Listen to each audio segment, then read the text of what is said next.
नमस्कार, मैं रविरंजन नीले और आप देख रहे हैं एडीआर मीडिया।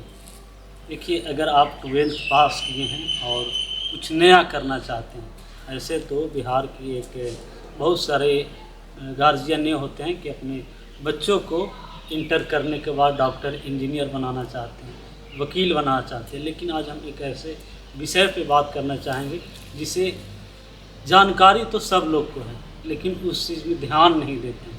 तो उसी की ओर मैं ध्यान आकृष्ट कराना चाहता हूँ।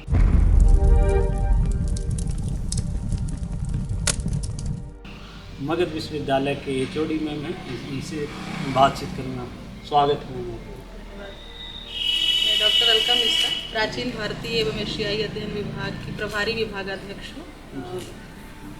आप 12th के बाद अगर यहाँ के छात्रों के विषय में या छात्र छात्राओं के विषय में बात करना चाहते हैं कि जो डॉक्टर इंजीनियर बनना चाहते हैं, अच्छी बात है, वो तो है ही, एक आपका जो भी है एक स्रोत है।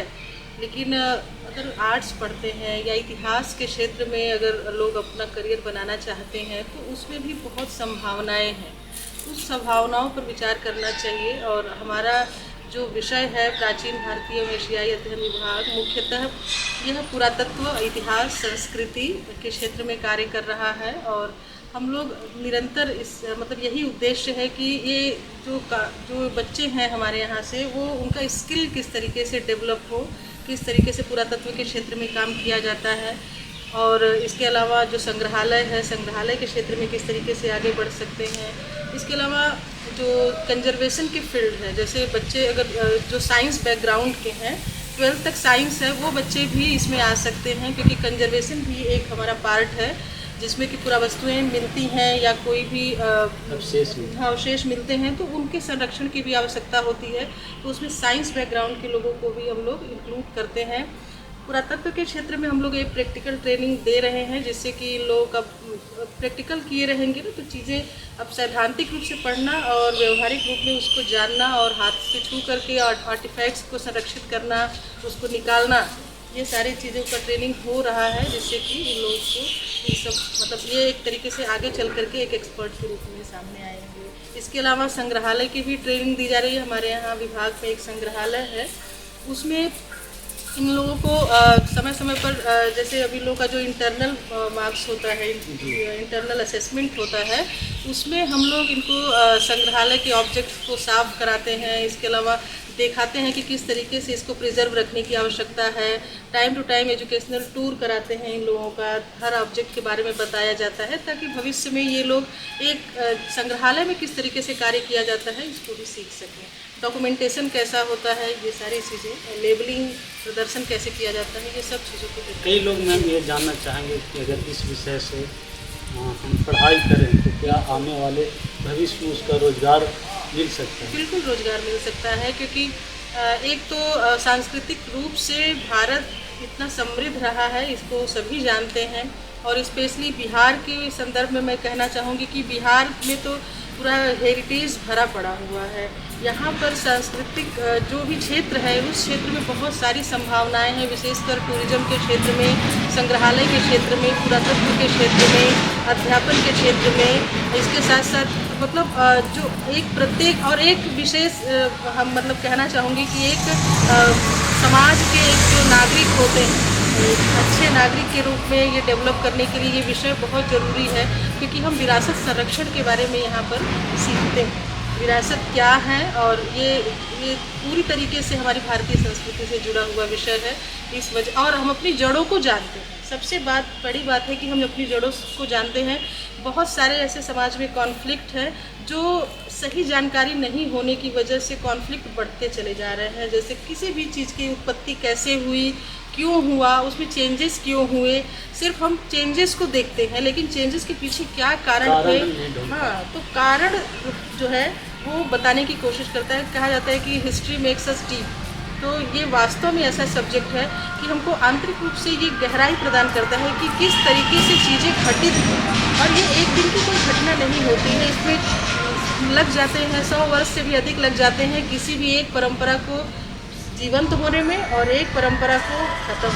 तो ये पूरा एक सीक्वेंस है जो कि हम लोग जानने का भी प्रयास करते हैं और अपने बच्चों को भी जीवन दर्शन भी देते हैं कि मतलब किस तरीके से? मैम एक बात और है, जी। कई लोग कहते हैं कि जो अपने अतीत को नहीं जानता है हाँ।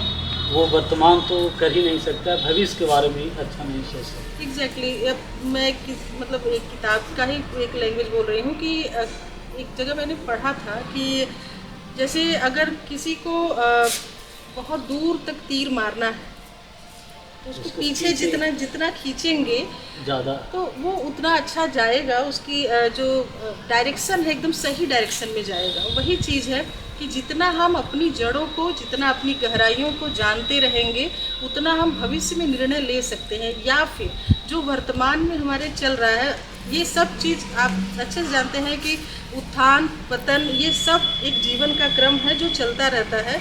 तो जब हम जीवन की हर एक सच्चाई को जानते रहते हैं कि हर मतलब ये सब कुछ जीवन है, चलता रहता है, और ये इतिहास इस दर्शन को और प्रबल करता है। इतिहास जो पढ़ने वाले विद्यार्थी हैं, बड़े बड़े मतलब राज्य जो है उत्थान कैसे हुआ, एक निर्णय के कारण किस तरीके से पतन या कैसे गर्त में समा गए, ये सभी बिंदुओं को जब हम देखते हैं तो हमारा दृष्टिकोण ज़्यादा जो है वो अच्छा बनता है, जिससे कि हम सही बातें समझ पाते हैं। मगध विश्वविद्यालय में इसकी पढ़ाई हो रही है, तो कैसे एडमिशन अगर लेना चाहेंगे तो? मगध विश्वविद्यालय में अब पहले तो मैं इसकी पृष्ठभूमि बता दूं थोड़ा सा, क्योंकि मगध विश्वविद्यालय में जब हम लोग ज्वाइन किए थे 2023 में, दिसंबर 2023 में बीपीएससी के थ्रू हम 7 लोग आए थे। उस समय इस विषय की कंडीशन बहुत ख़राब हो गई थी। बगल में इतिहास डिपार्टमेंट चलता है जिसमें कि 200-250 एडमिशन, और ये जिसमें हम लोग आए तो देखे कि 4 एडमिशन, और पता चला कि क्यों इतना कम एडमिशन है। तो पता चला कि मतलब लोगों को समझ में नहीं आता है AINAS, तो क्या डिपार्टमेंट का नाम निर्धारित हुआ कि ये एक अनसन डिपार्टमेंट है, जो कि कॉमन लैंग्वेज में लोग बोलते थे, सारे विभाग के लोग बोलते थे कि अनसन डिपार्टमेंट। लोग उसका फुल फॉर्म भी नहीं जानने की कोशिश करते कि ancient Indian and Asian studies department है, और इसके लिए ये विजनरी डिपार्टमेंट था इस विश्वविद्यालय का, क्योंकि यहाँ एशियाई अध्ययन का मतलब पढ़ाई होता था, और मतलब साउथ ईस्ट एशियन कंट्री से या एशियन कंट्रीज से बहुत सारे स्टूडेंट्स इसमें इनरोल्ड होते थे और पढ़ाई होती थी। क्यों इतना डिफेम हुआ, इसके पीछे की वजह मैं नहीं जानती हूँ, लेकिन फिर भी हम लोगों को एकदम शौक हो गए कि क्योंकि हम लोग काशी हिंदू विश्वविद्यालय से आए हैं, तो वहाँ पर इस विषय में का नाम है उच्चानुशीलन केंद्र। उच्चानुशीलन केंद्र मतलब इसमें इतना एडवांस लेवल की स्टडी होती है, सब चीज़ वहाँ पर, लाइब्रेरी है, म्यूज़ियम है, हर चीज़ एडवांस लेवल पे होती है। तो जब हम लोगों ने देखा तो एक ही चीज़ बस दिमाग में आया कि किस तरीके से इस डिपार्टमेंट को आगे लेकर चलना है, और निरंतर हम लोग यही मतलब लेकर चल रहे हैं कि इस डिपार्टमेंट को कैसे आगे बढ़ाएं।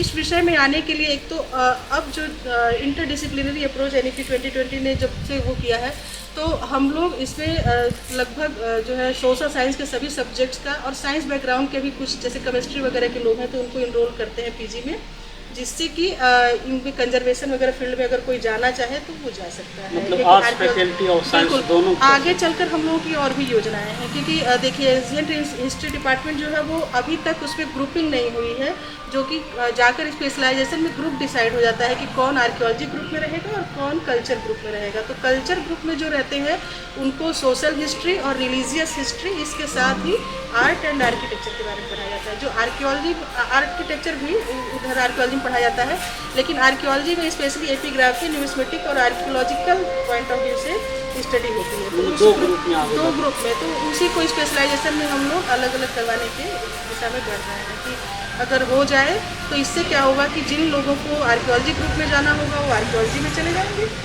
स्पेशलाइजेशन जैसे 1 साल करने के बाद, और दूसरे लोगों को एक कल्चर ग्रुप रहेगा जो कि रिलीजन पर काम करेंगे और कल्चरल पॉइंट ऑफ व्यू से काम करेंगे, जैसे समाज में चीज़ें कैसे घटित हुई, आर्थिक घटनाएँ कैसे हुई, ठीक है, तो धर्म का जो भी विषय है वो सारी चीज़ें उठाते हैं। इसमें PG करने के बाद फिर बाकी सारी चीज़ें उसके बाद, क्योंकि फिर आर्कियोलॉजी में डिप्लोमा होता है न्यू दिल्ली से, हेरिटेज इंस्टीट्यूट से डिप्लोमा होता है। उसके बाद लोग आर्कियोलॉजिस्ट बनते हैं, आर्कियोलॉजिस्ट, और फिर उसके बाद म्यूजियोलॉजिस्ट, म्यूजियम के क्षेत्र में जाना चाहें म्यूजियोलॉजिस्ट बनते हैं, कंजर्वेशन के क्षेत्र में जाते हैं। NRLC लखनऊ में नेशनल रिसर्च लेबोरेटरी सेंटर है, वहाँ से ट्रेनिंग होती है। उसके बाद लोग कंजर्वेशन के फील्ड में भी जाते हैं। और पर्यटन में तो अपार संभावना है, पर्यटन की कोई लिमिट नहीं है, आप उसमें सरकारी तंत्र से भी और प्राइवेट स्तर पर भी पर्यटन के क्षेत्र में आ सकते हैं। चलिए बहुत बहुत धन्यवाद मैम बातचीत करने के लिए। बिल्कुल बहुत बहुत